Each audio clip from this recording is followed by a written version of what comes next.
GVMC చేపట్టిన కార్యక్రమాల్లో 100 రోజుల ప్రణాళికలో భాగంగా నగరంలో 128 కిలోమీటర్ల మేజర్ డ్రైన్స్ లో 2798 కిలోమీటర్ల మీడియం మైనర్ డ్రైన్స్ లో పూడికలను తొలగించి కాలువలను పరిశుభ్రం చేశామని GVMC commissioner P Sampath Kumar తెలిపారు.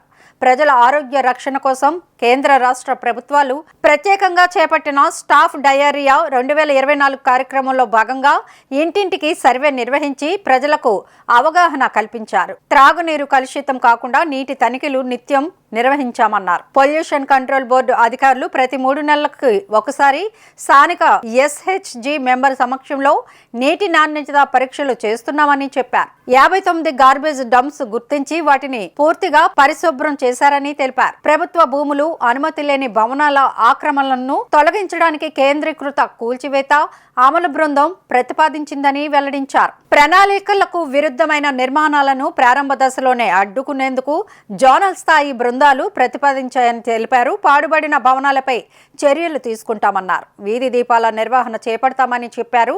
తుఫానులు, భారీ వర్షాలు, ప్రకృతి వైపరీత్యాలపై ముందస్తు జాగ్రత్తలు చేపట్టి కొండవాలు, లోతట్టు ప్రాంతాల ప్రజలకు అప్రమత్తం చేస్తూ వారికి పునరావాస కేంద్రాలను జోనుల వారీగా ఏర్పాటు చేస్తామని వెల్లడించారు. అక్రమ నిర్మాణాలు ప్రధానంగా జీవీఎంసీ స్థలాల్లో కానీ ప్రభుత్వ స్థలాల్లో కానీ అయ్యేటువంటి వాటి మీద ప్రత్యేకమైనటువంటి దృష్టి పెట్టడం కోసం ఒక సార్ చెప్పినట్టు, గౌరవ మంత్రి గారు చెప్పినట్టు ఒక టాస్క్ ఫోర్స్ ఏర్పాటు కోసం జీవో ఇవ్వడం జరుగుతుందని చెప్పారు. అయిన వెంటనే మనం యాక్టివేట్ చేయడం జరుగుతుంది. సో ఈ అక్రమ నిర్మాణాల మీద వచ్చేటువంటి కంప్లైంట్స్, సో ఆ కంప్లైంట్స్ని ఎప్పటికప్పుడు ఈ టాస్క్ ఫోర్స్ టేకప్ చేసే విధంగా దాన్ని మనం ముందుకు తీసుకెళ్లేటువంటి ప్రయత్నం చేస్తాం. సో ఎవ్రీ 3 monthsకి ఒకసారి ఏపీ పొల్యూషన్ కంట్రోల్ బోర్డు మన యొక్క రా వాటర్ని టెస్ట్ చేయడం జరుగుతుంది. దానికి మనం రా వాటర్ వచ్చేటువంటి ట్రీట్మెంట్ ప్లాంట్ హౌస్లోనే మనం in house lab testing facilities పెట్టాం. సో రోజు 24 hours మన రా వాటర్ని మనం 3 శాంపిల్స్ తీసుకొని టెస్ట్ చేయడం జరుగుతుంది.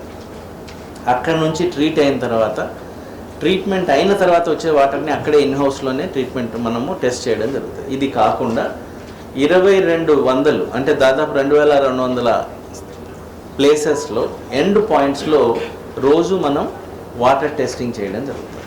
సో వాటర్ పరంగా మనకి ఏ విధమైనటువంటి ప్రస్తుతానికి ఇష్యూస్ అయితే మనకు నోట్ అవ్వలేదు. ఈ ప్రక్రియ అనేది నిరంతరం జరుగుతుంది కాబట్టి సాధ్యమైనంతగా మనం ఎక్కడ కూడా తప్పు జరగాల్సినటువంటి అవసరం లేదు. పైగా మనము మన యొక్క మొత్తం వాటర్ సప్లైలో రోజుకు 20 నుంచి 25 లీకేజ్ కేసులు వస్తూ ఉంటాయి రోజుకి.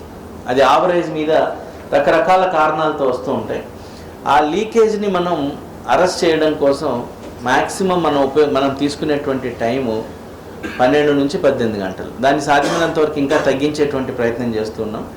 అన్నీ కలిపితే మేజర్ డ్రైన్స్ ప్రధానంగా 128 కిలోమీటర్లు. ఈ 128 కిలోమీటర్ల మేజర్ డ్రైన్స్ని ఇంజనీరింగ్ డిపార్ట్మెంట్ నుంచి డ్రైన్ క్లీనింగ్ అనేది కంప్లీట్ చేయడం జరిగింది. ఇవి కాకుండా మనకు మేజర్ డ్రైన్స్ ఏవైతే ఉన్నాయో ఈ మేజర్ డ్రైన్స్ పర్టికులర్గా ఇవన్నీ సముద్రంలోకి కలిసేటువంటి మేజర్ డ్రైన్స్ ఉన్నాయో వాటిల్లో ఇంకా కొన్ని వర్క్స్ జరుగుతూ ఉన్నాయి. బహుశా 3-4 డేస్లో ఆ వర్క్స్ కూడా కంప్లీట్ అయిపోతాయి.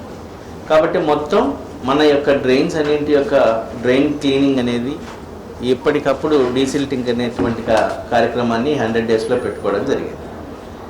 దీని తర్వాత డ్రైన్స్ని క్రాస్ చేసేటువంటి వాటర్ పైప్ లైన్స్ ఉన్నాయి మన దగ్గర. ఇది 100 డేస్లో పెట్టుకోవడం జరిగింది. దాదాపు 390 పైప్ లైన్స్ ఉన్నాయి డ్రైన్స్ని క్రాస్ చేసేటు. 340 వరకు మనం క్లియర్ చేయడం జరిగింది. సో 340కి ఏం చేసామంటే డ్రైన్ క్రాసింగ్ అయ్యేదాన్ని బైపాస్ చేసి డ్రైన్కి టచ్ అవ్వకుండా వాటన్నిటినీ కూడా సివిల్ వర్క్స్ కింద తీసుకొని అన్నిటినీ కంప్లీట్ చేయడం జరిగింది. ఆ 45 మిగతా పెండింగ్ ఉన్నాయి. వాటిని రాబోయే 3-4 రోజుల లోపల కంప్లీట్ చేస్తాం. నిరంతర వార్తా స్రవంతి కోసం వీక్షిస్తూనే ఉండండి. మీ మా VST news. Please like, share and subscribe our channel.